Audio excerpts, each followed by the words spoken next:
बिस्मिल्लाहिर्रहमानिर्रहीम। नहीं, अभी तब्दीली का फैसला नहीं हुआ, हर एक की अपनी राय है, कोशिश की जा रही है। शहबाज साहब की मुलाकात हुई है, जिनसे ये तरले मिन्नत कर रहे हैं, उन्होंने कहा अपना वतन तो उठाओ, इस काबिल तो हो जाओ, कुछ खुद तो करो, सारा कुछ हमें ही कहते हो कि लेके दो। ये मैं आपको खबर दे रहा हूँ, मेरी वो खबर है, हो सकता है गलत साबित हो। अभी आदम नज़ीर तारड़ साहब थे, नहायत काबिल एहतराम, आइन आइन की बार बार जिक्र कर रहे थे। एक भगोड़ा मुल्क से भाग जाता है, उसे supreme court high court bar बार बुलाती है, तो ये आइन नहीं तोड़ना? ये आइन का एहतराम कि मुझे सुप्रीम कोर्ट मुल्क की सबसे बड़ी अदालत नैब हजारों दफा बुलाए और मैं कहूं जाओ, मैं नहीं आता।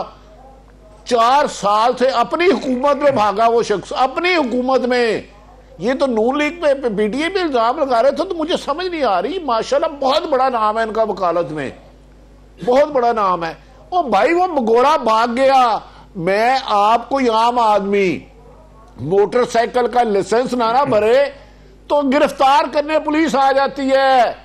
किसी इश्तिहारी को पनाह देना 216 का पर्चा हो जाता है, 6 दिन उसकी जमानत नहीं होती। लेकिन खैर, वो उनकी अपनी मर्जी।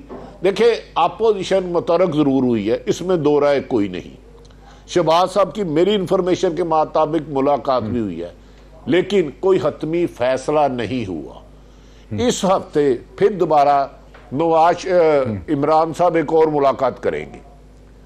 नवाज शरीफ साहब की 2 शर्तें थी, मेरा केस खत्म किया जाए मरियम का, उस पर उन्हें रिफ्यूज कर दिया गया। अब देखे, अचानक आसफ अली जरदारी साहब बीमार हो गए हैं। अगर मान लिया कि 5 MNA इनके पास है, वजीर गालमन आज इनके किसी लीडर ने दिया, 22 शाहिद हकान अब्बासी कहते हैं, तो 22-27 लोग हो गए। सुबह अदम एतमाद लाए और हुकूमत घर भेज दें, इसमें कौन सी रॉकेट साइंस है? दूसरी डॉक्टर साहब मुझे ये बताए, आज मरियम कहती है कि नहीं, अदारे न्यूट्रल हो गया, हमारे साथ हो गया। अब ये इनको हमायत कर दे तो अदारे न्यूट्रल। अच्छा, इनको बड़ा मुफस्सल आपने बड़ा मुफस्सल कमेंट कर दिया, आपने स्टेज सेट कर दिया मेरे साथ। हाँ, स्टेज आपने सेट कर दिया एक वाइडर डिस्कशन के लिए। देखें, गुजारिश ये है, पीडीएम जब 11 जमातों पे थी, जब इस्तीफे भी आधे घंटे पे देने के लिए तैयार थी, धरने देने के भी, उस वक्त भी हाँ का बाल नहीं बिंगा कर सकी। क्या पिद्दी और क्या पिद्दी का शोरबा। मैं तारीख बता रहा हूं, और जहां तक अपोजिशन के दावे हैं, अगर हजारों नहीं तो सैकड़ों हुकूमत भेजने के दावे हो चुके हैं। हाँ, आज ये एक कड़वा सच है, अपोजिशन मजबूत नहीं हुई, हुकूमत कुछ कमजोर जरूर हुई है। उसका इसमें अपोजिशन का कोई क्रेडिट नहीं है। पिछले दिनों में एक फैसला हुआ, आर्मी चीफ ने एक फैसला किया, उस पर पीएम ने डिले किया, उसकी वजह से खदशात पैदा हुए। दूसरी बात, अपोजिशन जब जाके वो पांव पकड़ रही है, उन्हें एक जवाब मिला है। मैं रिपोर्टर हूं ना, छोटा सा, मैं ये नहीं कह रहा किससे मिला किससे नहीं मिला, मैं कोई बड़ा कोई साइंसदान तो हूं नहीं। उन्होंने कहा पहले आप अपने में तो यूनिटी लेकर आए, अब मुझे बताएं, काफ लीग के स्पीकर पंजाब असेंबली, उनके पास 2 वजीर, 2 फेडरल मिनिस्टर, ये इनको देने के लिए है क्या? MQM और पीपल्स पार्टी की जानी दुश्मनी आजकल, वो उनको क्या देंगे? क्या अगला सेटअप लाएंगे क्या? खाक को तो भेज, जो वहां मसल लाई है, ये नहीं भेज सकते बेचारे। ये तो सिर्फ खुदा की कसम मिन्नते करके, आज भी जो 20 डेट पड़ी है, मिन्नते करके पड़ी है फर्द जुर्म की। वो हकायक कुछ और है। मैं ये नहीं कह रहा हुकूमत के लिए सब अच्छा है, हुकूमत के लिए खतरा। और इमरान हाँ अपनी हुकूमत के खुद दुश्मन है, जितने वार उन्होंने अपनी हुकूमत पे किए हैं, किसी ने भी आज तक नहीं किए। लेकिन अगर आप कोई कहे कि फौरी तौर पे हुकूमत जा रही है, मुझे ऐसे हालात नजर नहीं आ रहे। लेकिन अपोजिशन, अब मौलाना फजलुर रहमान ने तो बिलावल भुट्टो को नोटिस दिया था, पार्टी से निकाल दिया था, उसने फाड़ दिया था। अब मुझे बताया कौन सी कुर्बत की वजह है?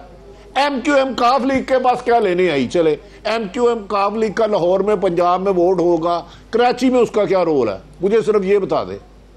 लिहाजा इमरान खान साहब ने एक फैसला करना है अप्रैल या मई में, ये सारा डिपेंड उस पर कर रहा है।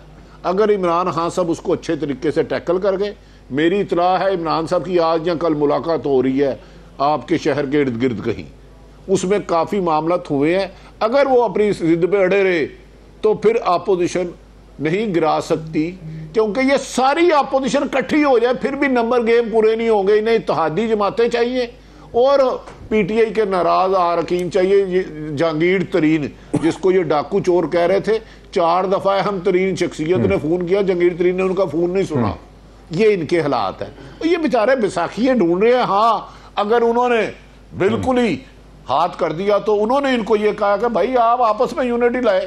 पीपल्स पार्टी आपको गाली दे रही है, आप नून लीग को दे रहे हैं, जरदारी कह रहा है कि मुझे अगला मौका दो, नून लीग कह रही है मुझे अगला मौका दो, तो हम तुम में से दे क्या? तो जरा रोके, लेकिन 15 मार्च तक 15 मार्च तक कोई बड़ी डेवलपमेंट की कोशिश हो सकती है। हाँ, एक माहौल बिल्डअप हो रहा है हमेशा की तरह। कुछ इंपॉर्टेंट मीटिंग्स होनी है, उसमें कुछ फैसले होने हैं। खान साहब बच कर जाते हैं, वो फैसला कर देते हैं, दूसरी साइड को फैसला मिल जाता है, तो ये सारी उम्मीदें हैं और बैसाखियां हैं वो दोबारा से खत्म हो जाएंगी। देखिए, अगर खान साहब जो है वो स्टैंड ले ले, पॉसिबिलिटीज पे बात कर रहे हैं, इफ एंड बट्स पे सिंथेटिक लग रहा है ना सब। सुनते लीजिए, अब भट्टी साहब ने खुद ही अपनी बात को निगेट भी किया है कि जी कुछ नहीं बिगाड़ सके, अब क्या बिगाड़ लेंगे, क्योंकि अब हालात डिफरेंट हैं, हालात बदल गए। भट्टी साहब, quick comment before the break. अच्छा डॉक्टर साहब, नहीं, मैंने अपनी बात को अपनी बात से मुनरफ नहीं हुआ ना, मैं कभी बात से हिला हूं, अल्लाह के करम से। मैं आज भी उस बात पे कायम हूं कि अपोजिशन इस पोजीशन में नहीं है, मिन्नतें तरले कर रही है, अगला इलेक्शन सोच रही है, इस इलेक्शन का तो इशू ही नहीं है। वो जो बात पे मैं कायम हूं, जिनके पास जाके मिन्नतें कर रहे हैं, अगर इमरान खान साहब अपने दफ्तर में बैठ के नामुनासिब गुफ्तगू करेंगे और किसी के पास चली जाएगी, अभी भी इमरान का मुकम्मल तबाही नहीं हुई, उसको डैमेज कंट्रोल कर सकते हैं। हाँ, अपोजिशन को एनर्जी जरूर मिली है, लेकिन 100% नहीं मिली। वरना मुझे बताया ना, शाहिद खान बासी कहते हैं 22 अरकान असम्बली है पीटीआई के, ये भी बात मान ली। आज किसी और बड़े लीडर ने कहा 5 वजीर इनके साथ है, तो 22-23 बंदे ले आओ, तुम्हें क्या जरूरत है? पिछले ना मरदे फौजा का हार दिया होंदिया, अपने को ताड़े नंबर गेम नहीं है भाई। 22 आपके पास पीटीआई के हैं, 5 वजीर है, इंतजार तो करो भट्टी साहब, ले आएंगे, तुसी इंतजार तो करो। भट्टी साहब, बिल फर्ज अगर हुकूमत फॉल कर जाती है अगले हफ्ते, अभी हमें नहीं पता क्या होता है, तो ऑपोजिशन के पास जो कंबाइंड ऑपोजिशन है, कितने दिन होंगे कि अपना एक कैंडिडेट ला सकें प्राइम मिनिस्टरियल, और उसको फिर उन्होंने वोट देना होगा? देखिए, 7 दिन के लिए तो प्राइम मिनिस्टर एतमाद का वोट लेंगे। अगर उसमें जब अदम एतमाद लाते हैं तो फिर अपोजिशन को 173 नंबर पूरे करने होंगे। अगर वो नंबर पूरे करते हैं तो फिर स्पीकर अपोजिशन को दावत देंगे कि आप हुकूमत बनाएं। मैं आपको कह रहा हूं, अपोजिशन इस नुक्ते पर आज इस वक्त तक डॉक्टर मोहित साहब के प्रोग्राम के 8:47 में किसी नुक्ते पे नहीं पहुंची कि कौन वजीर आजम पंजाब का होगा, कौन प्राइम मिनिस्टर मुल्क का होगा, कौन स्पीकर होगा, कौन वजारत होगा। भी इब्तदाई लड़ाइयाँ हो रही हैं। इसीलिए जिनके पास ये मदद के लिए गए थे, उन्होंने कहा था यूनिटी दिखाए। मैं ये नहीं कह रहा कि हुकूमत बच रही है, इमरान खान खतरे में है, और उसकी वजह खुद इमरान खान है। इमरान खान है क्योंकि इन्होंने कुछ डिलीवर किया नहीं, जो वादे किए थे पूरे नहीं किए। अपोजिशन को 3.5 साल आपने अंदर किया, लेकिन बरामदगी नहीं की। लेकिन इमरान खान साहब मुश्किल में है, लेकिन हुकूमत जाना अभी ठहरा नहीं है। फैसला अगले हफ्ते होगा।